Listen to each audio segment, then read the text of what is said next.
মোস্তফা কামাল, আমরা সংস্কারের কথা যখনই বলছি সবাই আসলে সর্বোচ্চ গুরুত্ব দেওয়ার চেষ্টা করছেন নির্বাচনকে ঘিরে, এবং সেটি খুবই স্বাভাবিক।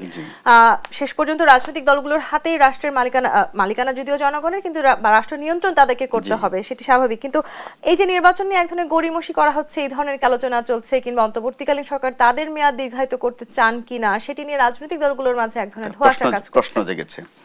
তো গড়িমসি বোধ ঠিক নয়। আপনি যদি সংস্কার চান, আর সংস্কার চাওয়া মানে মোটেই তা নয় যে পরিপূর্ণ সংস্কার, এটা কখনো সম্ভব না। 3 মাসে কেন, বাংলাদেশে আমরা স্বভাবে, চর্চায়, আচরণে আপনি আমি থেকে শুরু করে সবাই যেভাবে অভ্যস্ত হয়ে গেছি, এটা সংস্কার পরিপূর্ণ করতে অনেক সময় লাগবে। তার আগে আমাদের নিজের নিয়ত ঠিক আছে কিনা, আমি আসলে ভালো হতে চাই কিনা, এটা একটা প্রশ্ন আছে।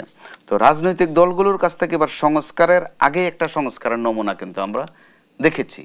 আমি দু একটা বলি। বিএনপি নিজের জায়গা থেকে তারা 31 দফা সংস্কার দিয়েছে। কত দফা পালন করবে বা কতটুকু পারবে এটা পরের প্রশ্ন, কিন্তু এই যে তাগিদ বোধ করেছে যে সংস্কার হওয়া দরকার, অর্থাৎ আমাদের এই তাগিদ আসলে নির্বাচনের আগে সব রাজনৈতিক দলগুলো অনুভব করে, পরে তারা সবকিছু ভুলে যায় কিনা। আপনার অভিযোগ সত্য, মানুষ ওই কারণে রাজনীতিবিদদের বিশ্বাসটা একটু কম করে, যে তারা নির্বাচনের আগে অনেক কথাই বলে, অনেক ওয়াদা দেয়, কিন্তু ওয়াদা যে পালন করবে ওই ওয়াদাটা কিন্তু দেয় না।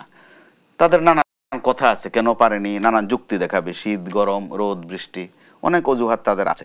কিন্তু একটু ব্যতিক্রম হচ্ছে এবার বিএনপি কিন্তু সংস্কারের এই প্রস্তাবটা আরো 2 বছর আগ থেকে দিয়ে আসছে, এবং প্রতিনিয়ত তারা এটার ব্যাখ্যা করছেন, এবং তারা নিজেরা কিছুটা সংস্কার হয়েছেনও।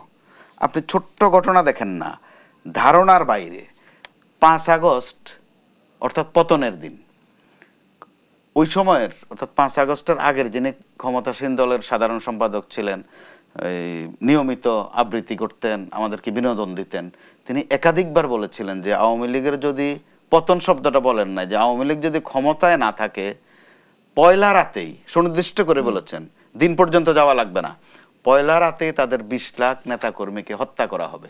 তো রাজনীতিবিদরা একটু বাড়াইয়া বলেন, তাহলে আপনি 10 লাখ ধরেন বা 5 লাখ ধরেন, তার মানে অপকর্ম কত করেছেন ওনাদের কাছে একটা আমলনামা ছিল বা একটা স্টেটমেন্ট ছিল, উপলব্ধি করছিলেন। তো ওই রকম তো কিছু ঘটেনি, এটা অবশ্যই কি সংস্কার মনে করা যায় না? তো বিএনপি তো প্রতিশোধ পরায়ণ হওয়ার কথা ছিল, হয়নি।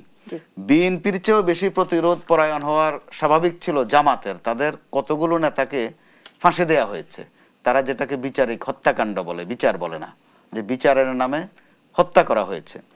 তো তারাও কিন্তু হিংসাত্মক হয়নি, বরং উদারতায় দেখিয়ে এসেছে। এরপরে আপনি ধরেন যিনি প্রধান উপদেষ্টা, এই বয়সে ওনাকে যে হয়রানি করা হয়েছে, রক্ত মাংসের মানুষ, তিনি কিন্তু হেসেছেন বরাবরই, বরং দু একটা যেটা বিচারের আগে বিচার কাজ শুরু হয়েছিল আদালত প্রাঙ্গণে বা বিভিন্ন জায়গায়, তিনি সেটার আপত্তি করেছেন যে বিচারের আগে যেন বিচার না হয়। এগুলো কিন্তু ছোট্ট ছোট্ট আকারে সংস্কার। এবার তরতাজা একটা সংস্কার আপনি দেখেন, গতকালকেও যেটা হয়েছে আন্তর্জাতিক অপরাধ ট্রাইব্যুনাল, কি ট্র্যাজেডি। শেখ হাসিনা যেটা তৈরি করেছেন, এখন ওখানে ওনাকে ডাকা হয় যে আপনি আসেন। পাশাপাশি দেখেন, যখন ইনি শুরু করেছিলেন তখন নিশ্চয় গণমাধ্যমের জায়গা থেকে আপনার মনে থাকার কথা, একটা লোককে বিকৃতভাবে কিন্তু ওখানে বিচারের আগে বিচার করা হয়েছে। ধরুন দেলোয়ার হোসেন সাইদি, তার নাম কিন্তু এইভাবে আদালতে উপস্থাপন হয় নাই, হয়েছে দেলোয়ার হোসেন সাইদি ওরফে দেলা ওরফে দিলচোর। এটা কিন্তু অসম্মানজনক। কিন্তু এবার আপনি দেখেন, আমরা যে শুনানি দেখছি ওখানে পর্যাপ্ত সম্মান করা হচ্ছে, কাউকে কিন্তু এভাবে বিকৃত করা হচ্ছে না। আবার যাদের আসামিদেরকে শুধু সম্মানই করা হচ্ছে না, তাদের স্বজনরা যারা যারা এসেছেন দেখা করতে দিয়েছেন। এবার এখানে একটা সংস্কার অটোমেটিক্যালি হয়ে যাচ্ছে। এবারের অপরাধটার রক্তগুলো এখনো কিন্তু শুকায়নি, তরতাজা প্রমাণ আছে। আর তখন কিন্তু আপনার সাক্ষী ধরে আনতে হয়েছে নানান জায়গার থেকে, শিখিয়ে দেওয়া হয়েছে একটা, সে বলেছে আর একটা, তার ঠিক থাকেনি, তার উপর যেন আবার নিরাপত্তা থাকে, তার কোনো ডিস্টার্ব না হয়, সেফ হোম করা হয়েছিল ঢাকা শহরে অনেকগুলো, আপনার মনে থাকার কথা। এবার কিন্তু অত্যন্ত পরিষ্কারভাবে সবকিছু হচ্ছে। তো আমরা আশা করব আরো পরিষ্কার হোক, যেন কোনো প্রশ্ন না থাকে, নিখুঁতভাবে করা হোক।